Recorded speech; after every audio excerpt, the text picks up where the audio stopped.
For a decade, Benjamin Netanyahu has been the ultimate political survivor. But now, for the second time this year, he's been rebuked by voters, denying him an outright victory and leaving him few options to build a working coalition. Israel's longest-serving prime minister might end up being replaced by a political newcomer. Benny Gantz, leader of the centrist Blue and White Party, which according to exit polls has a slight lead in the number of Knesset seats. If that lead holds, he could be invited by the president to try and form a coalition. Gantz is calling for a national unity government.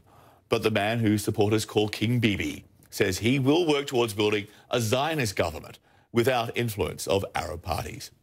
To CNN's Oren Liebermann now, who's been covering the election as well as Netanyahu's campaign. Prime Minister Benjamin Netanyahu took the stage here behind me at about 3:30 in the morning with exit polls showing an incredibly tight race between Netanyahu and his rival, former IDF Chief of Staff Benny Gantz. Crucially, he said they still need to wait for all the votes to be counted, even as the exit polls began slipping away from Netanyahu and toward Gantz. So in his speech here, he started by thanking his supporters, thanking the volunteers, and thanking all those he voted Likud. It certainly wasn't a victory speech, but it also wasn't a concession speech. And suddenly he changed his language on the type of government he wants to see. He did say he's talked to the right-wing parties, but instead of talking about a right-wing government, he said he wants to see a national unity government. Israel needs a strong and stable and Zionist government. A government that is committed to Israel as a national state for the Jewish people. There won't be, and there can't be, a government that is being supported by anti-Zionist Arabic parties that doesn't believe in Israel as a Jewish and democratic state. Netanyahu's Likud campaign throughout had anti-Arab rhetoric, saying the Arabs are trying to steal the election and accusing them of election fraud. He continued that, saying the Arabs can't be part of a Zionist government in Israel because they are anti-Zionist. Meanwhile, Benny Gantz spoke a short time before Netanyahu, and he said, although the votes still have to be counted and they're waiting on final results, it appears they have accomplished their mission. They see it now as their job to unify the government. They're also calling for a national unity government to bring the main parties together and lead this country on what they see as a unifying path to bring all of the sectors into one. I hope to create a wide unity government, a government that is willing to return to Israel its special values.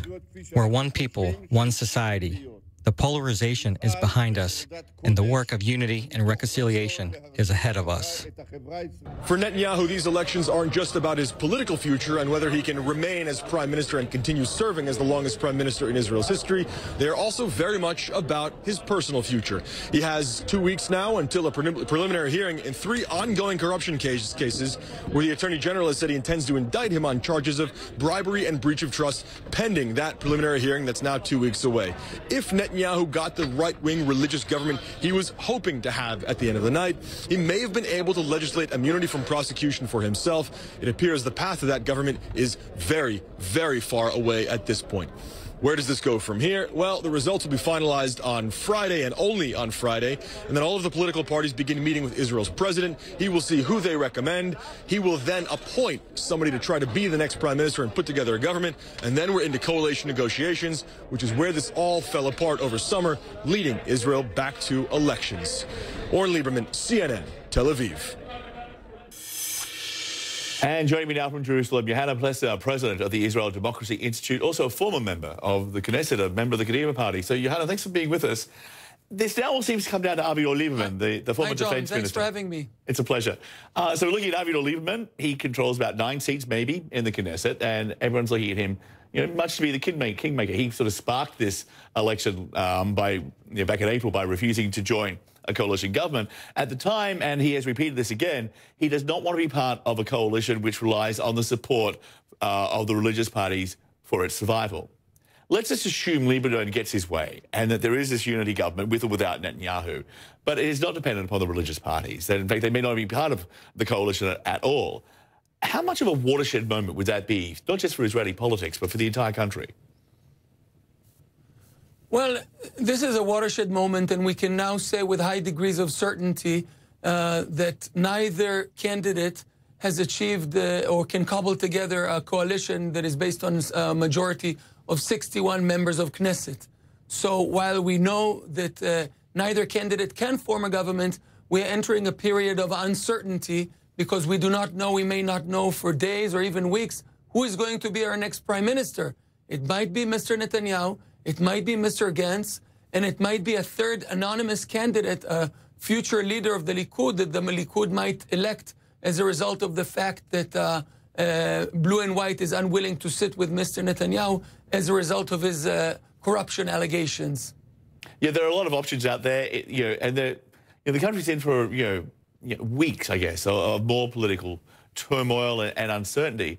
So if you put that all together, 2 general elections in the space of, 5 months, this ongoing horse trading with the coalition, 2019 has been the year of the election campaign. It's never happened before.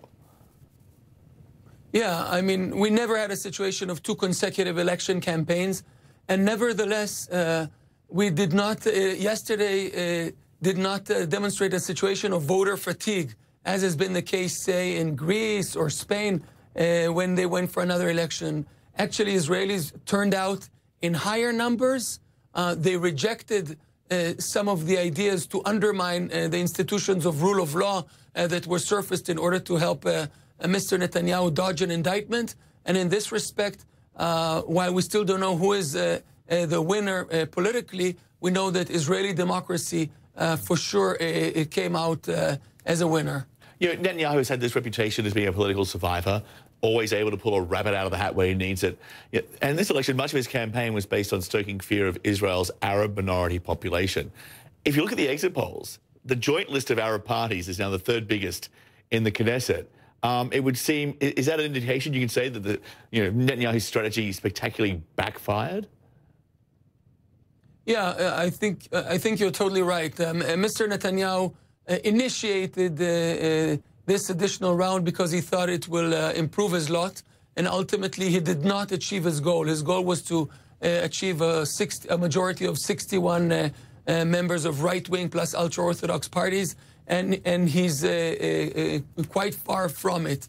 This means that actually voters, rather than voting based on the agenda that Netanyahu tried to set, voted on matters of religion and state. They rejected the alliance of Mr. Netanyahu and the ultra-Orthodox parties, pretty much providing the ultra-Orthodox parties with monopoly power over domestic affairs.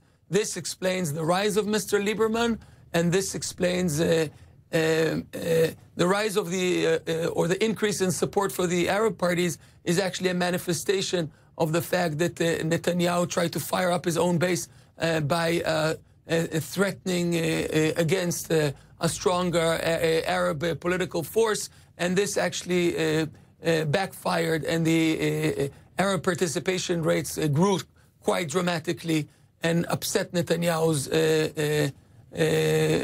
goal of achieving a majority. If Netanyahu had actually... I know it's pretty complicated. It is very complicated. Everything in Israel is complicated, but that's why we love it. If Netanyahu had walked away with a decisive victory, he could have stayed on as prime minister, even if he was indicted on corruption charges, and that's looking likely in the next couple of weeks. But if he was just a minister or an elected member of the Knesset under Israeli law, he'd have to resign. So the next couple of weeks, building a successful coalition government and escaping those charges of corruption, are they essentially the same thing for Bibi?